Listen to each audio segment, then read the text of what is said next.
Anyway, so that's how it was always traditionally done, right?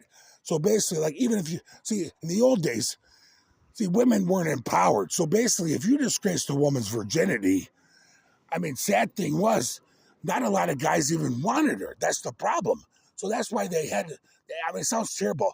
Marry the rapist, right? That sounds terrible. But they said, well, this guy, it was mainly just because nobody else would have married her, right? Because she was already used up in goods. I know it sounds terrible, but that's how it was back then. Basically, if you lost your virginity, you were kind of seen as you belong to that man now. And basically, you were kind of like, you belong to that man. He fucked you, and you belong to him. Even though he took your. Now, if you didn't cry out, basically, this is how it worked.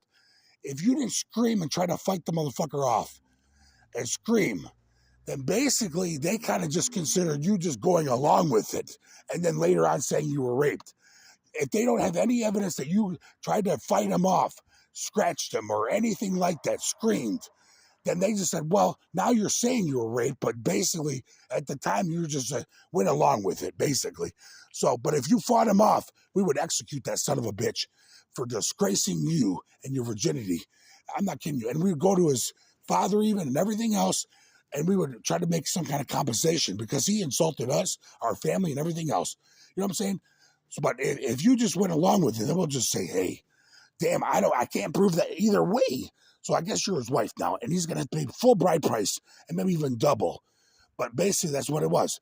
Now you said bride price. What the fuck are you talking about? Well, basically, now in Indian culture, there's a dowry where they send money to the husband in case their wife is deficient. They send money to the husband. They say this is like an insurance policy in case she's a bitch or anything happens. It's like, but in the old days and everywhere else, you pay a bride price, right? You have to pay some kind of price to the family for compensating for taking their daughter because she's producing you a broad value product, a wife and children. That's a cost. That's costly, right? So basically, you pay a bride price, and so now this is honest truth. See, during I think it was like the 1600s or something, one of the queens in Europe, she wore her bride price as a beautiful ring, a diamond ring or something like that. So it caught on as being really trendy. Let's say it that way, trendy. So I remember the 1800s, 1600s, something like that. So basically, worldwide, women started wearing their bride price as engagement rings. I'm not kidding you about that. So that's why almost every state but California, maybe two others, if you break an engagement, you actually have to give the wedding ring back.